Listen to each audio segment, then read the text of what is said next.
ফারুক, সারা দেশের মতো হবিগঞ্জের মাধবপুরে যে উপজেলা পরিষদ নির্বাচন সেটি চলছে সকাল 8টা থেকে।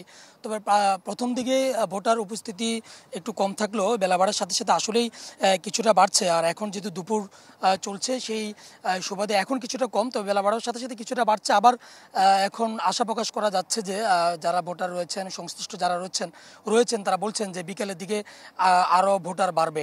আমি এখন যেখানে আছি এটা হলো তেলিয়াপাড়া চা বাগান সরকারি প্রাথমিক বিদ্যালয়। এখানে ভোটার রয়েছে 2300+ ভোটার রয়েছে। সেখানে প্রায় 1000 ভোট ইতিমধ্যে ভোটাররা তাদের ভোট প্রয়োগ করেছেন। এবং এখানকার যারা ভোটার তারা বেশিরভাগ হচ্ছে চা শ্রমিক, অর্থাৎ তারা ভোট দিচ্ছেন। একটি গুরুত্বপূর্ণ কেন্দ্র, গুরুত্বপূর্ণ এলাকা, অর্থাৎ মনে করা হয় যে এখানকার ভোটের যে একটি চিত্র, সেই চিত্র পরিবর্তন হওয়ার জন্য যে একটি অংশ গুরুত্বপূর্ণ ভূমিকা পালন করে তারা হচ্ছে চা শ্রমিকরা, এবং তারা ভোট দিচ্ছেন। এবং আমরা দেখেছি যে চা শ্রমিকরা স্বতঃস্ফূর্তভাবে তারা ভোট দিচ্ছেন। এবং এখন পর্যন্ত এই ভোট দিতে গিয়ে আমরা আসলে কারো থেকে বা কোনো ভোটার যারা ভোট দিচ্ছেন তাদের থেকে কোনো রকম অভিযোগ পাইনি। তবে কোনো অভিযোগ না থাকলেও এখানকার যে দুজন প্রধান প্রতিদ্বন্দ্বী রয়েছেন সেই প্রধান প্রতিদ্বন্দ্বীর মধ্যে ঘোড়া প্রতীকে যিনি নির্বাচন করছেন সৈয়দ শাহজাহান, তিনি বেশ কিছু অভিযোগ তিনি তুলেছেন। অর্থাৎ মানুষদেরকে, যারা ভোটার রয়েছেন তাদেরকে কেন্দ্রে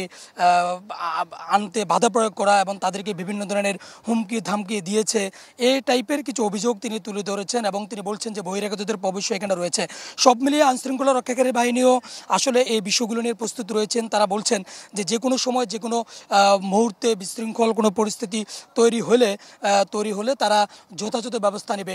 সব মিলিয়ে বলা চলে ফারুক, বাংলাদেশের যে কয়টি উপজেলা পরিষদ নির্বাচন হচ্ছে চতুর্থ ধাপে, তোর মধ্যে মাধবপুরের উপজেলা পরিষদ নির্বাচন অত্যন্ত গুরুত্বপূর্ণ। এখানে দুজন আওয়ামী লীগ প্রার্থী, আওয়ামী লীগের নেতা রয়েছেন এবং একজন বিএনপি থেকে বহিষ্কৃত নেতা রয়েছেন। তার মানে তিনজনের মধ্যেই এক ধরনের লড়াই হচ্ছে। সেই লড়াইটি আসলে বিকাল 4টার পরেই বলা যাবে যে এই লড়াইতে আসলে কারা এগিয়ে আছে। তবে ভোট এখন পর্যন্ত সুষ্ঠু পরিবেশে চলছে। আরিফ, আপনাকে অসংখ্য ধন্যবাদ।